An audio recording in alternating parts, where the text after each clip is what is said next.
আসসালামু আলাইকুম এভরিবডি, কেমন আছেন সবাই? আশা করি অবভিয়াসলি সবাই ভালো আছেন। আজকে ভয়েসটা আমি দিচ্ছি কারণ মাছ কাটাতে উনি ব্যস্ত। হ্যাঁ, তো এই যে উনি কাটছে, আমি ভিডিও করছি। ইলিশ মাছ কাটা চলছে। এই যে দেখেন, বড় বড় কতগুলো ইলিশ কিনেছি। টোটাল আজকে 7টা ইলিশ মাছ কিনেছি ৮,২০০ টাকা দিয়ে। একদম মেঘনার তাজা ইলিশ মাছ, একটু বরফও দেওয়া হয়নি, একদম তাজা তাজা তাজা ছিল। ঘাট থেকে কিনেছি আমরা। ঠিক আছে, এখন ইলিশ মাছ কাটা চলছে। এই যে পিস করা হচ্ছে মাথার ভিতরের, এটাকে কলিজা বলে ইলিশ মাছের। এটা আমার অনেক পছন্দ ভাজি করলে। এটা অনেকভাবে বেছে টেছে নিতে হয়, বেশ কিছু ঝামেলা আছে। না হলে এটার মধ্যে পিত্তথলি থাকে, ওটা কোনোভাবে গলে গেলে অনেক তিতা হয়ে যায় সব।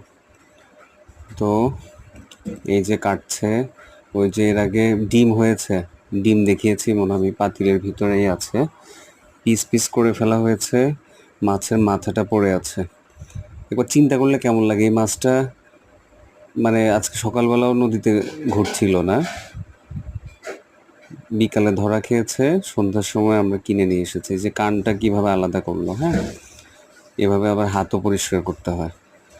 যাই হোক, আমিও শিখছি। এই যে কান কিভাবে কাটে দেখেন, মাথাকে উল্টা করে ধরে এভাবে কান কাটে। ইলিশ মাছের এই যে কান ভাজি করে খাইলে একদম কড়কড়া করে অনেক ভাল লাগে। তারপরে ইলিশ মাছের মাথা, কান এগুলো দিয়ে আবার আপনার লাউ দিয়ে রান্না করে খাইলেও খুব ভাল লাগে। আবার এটা কি ডাল, মুগ ডাল দিয়ে রান্না করে খাইতেও ভাল লাগে। ঠিক আছে, তারপরে হেলনের ডাল দিয়েও ভাল লাগে। এই যে মাথার 2টা অংশ আলাদা করে ফেললো।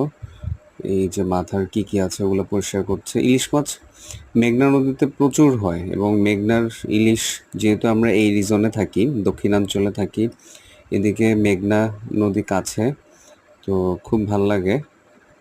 মেঘনার ইলিশ, পদ্মার ইলিশ আমি কখনো খাইনি।